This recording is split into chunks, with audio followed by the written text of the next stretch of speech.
Добрый день, наши зрители. Мы встречаемся в субботу, несмотря на выходной день, чтобы обсудить, как идут дела в нашей торговле, посмотреть, что день грядущий нам готовит, что случилось за этот выходной день, и как мы это делаем, на какой платформе мы готовим стратегии, на какой торгуем, и почему это не финансовая рекомендация. Все это делаем, конечно, мы для себя. Ну и если у вас есть интерес, конечно же, делимся с удовольствием и с вами. 17 апреля начали наш эксперимент, и поэтому это не финансовая рекомендация, потому что это все наше.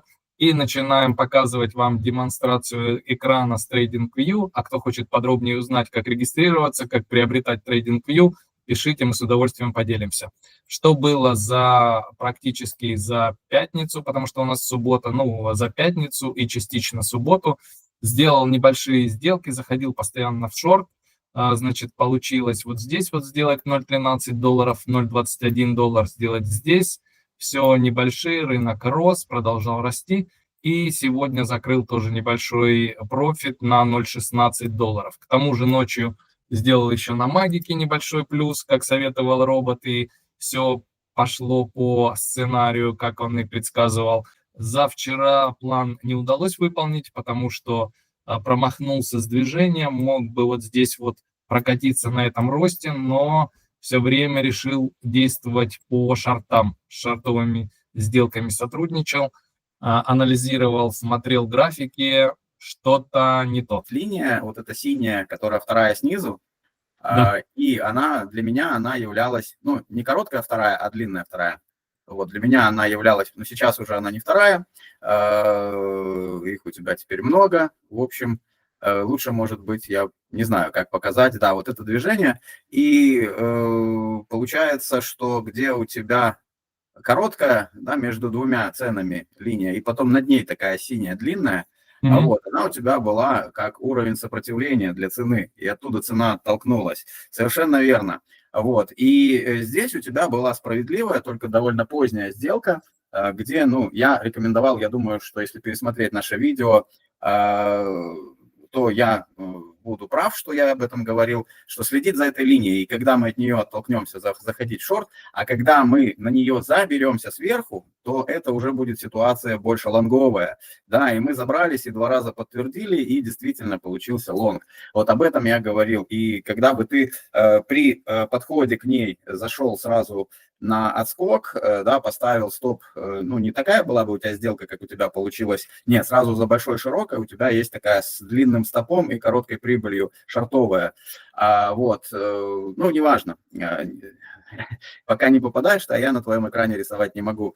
Да, вот совершенно верно, вот здесь толчок от линии был бы, оправданным, и стоп немножко был бы, пусть таким же, да, но я бы поставил его ближе к линии, а точку входа на саму линию, и тогда бы это было нормальное движение, да, и ты бы сходил там, где ты ходил именно, да, но ты зашел довольно поздно. После большого твоего сетапа с большим стопом, из которого ты чуть выбрался, тебе нужно было следить за уровнем смены тренда, либо мы его пробиваем, либо мы от него отталкиваемся. Есть 2 сценария.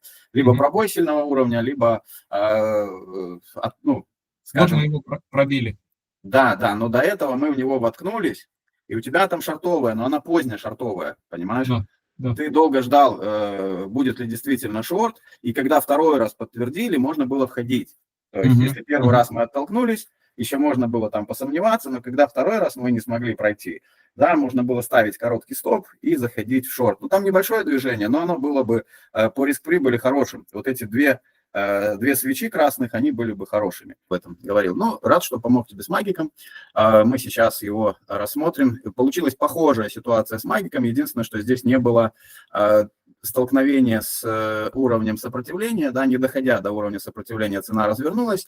И я рассказывал о том, что только в случае реакции от этого уровня, который у меня вот здесь саппорт написан, да, он был поддержкой, когда мы были выше этого уровня, сейчас это сопротивление, и оправданным движением я считаю, что было вот здесь. Но я заходил вот здесь тоже, да, вот здесь я зашел, отторговал коротенькую совсем я позицию вот эту, не дождался я до самого низа. Суть в том, что она получилась короткая, не очень эффективная эта сделка, и, в общем-то, я такие сделки и тебе не рекомендовал бы, и нашим зрителям тоже, потому что вот вот где-то такое соотношение риск-прибыли к 1,32, оно такое не совсем верное. Вот здесь вошел я в сделку сейчас, и здесь, на мой взгляд, она тоже не идеальная, но здесь риск-прибыль, да, стоп можно поставить вот сюда, и вот здесь у меня, опять же, эта линия, которая была проведена, зелененькая, она у меня является целью, первой целью, но второй целью у меня является вот здесь имбаланс, и, возможно, цена сюда придет.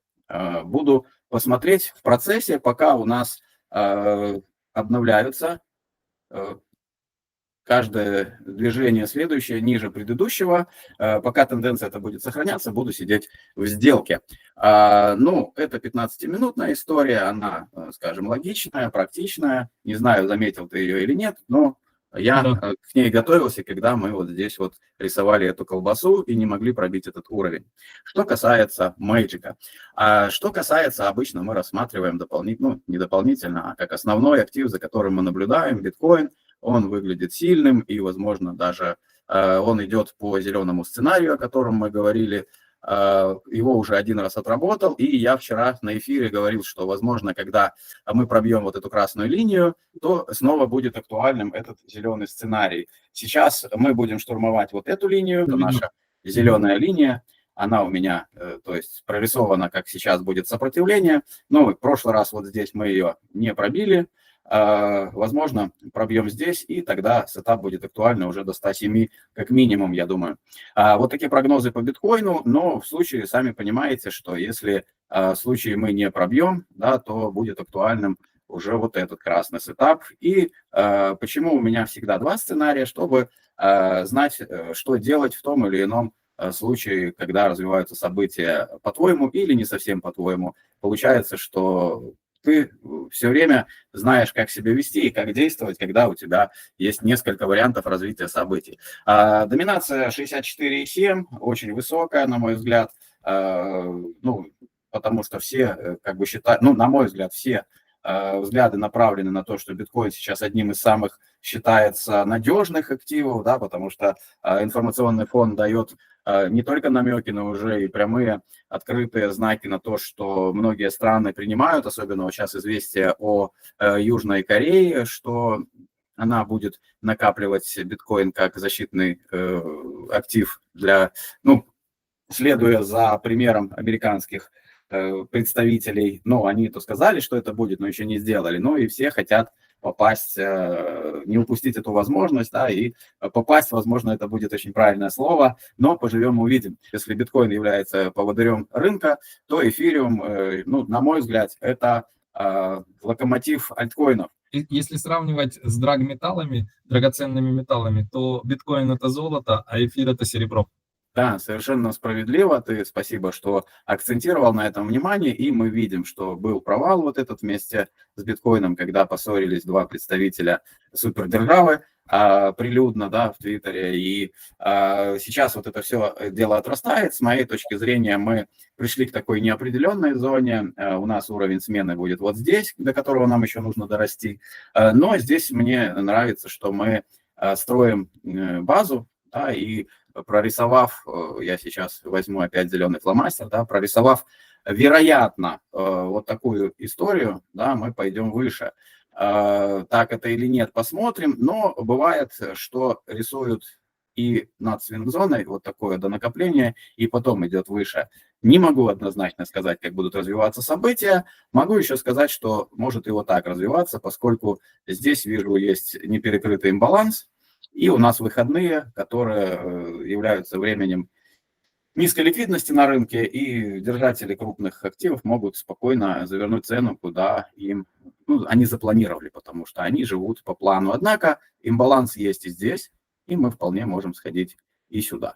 Планы по эфиру, по отношению к биткоину, эфир, посмотрим, выглядит, на мой взгляд, предпочтительно, да, хотя он всегда выглядел плохо, да, но сейчас он как бы немножко приподнялся. Большое спасибо. Как всегда, было очень полезно, очень информативно. Ставьте ваши лайки, подписывайтесь, комментируйте. Ждем от вас ваших также, где вы торгуете, на каких монетах, что у вас происходит, тяжело вам или легко.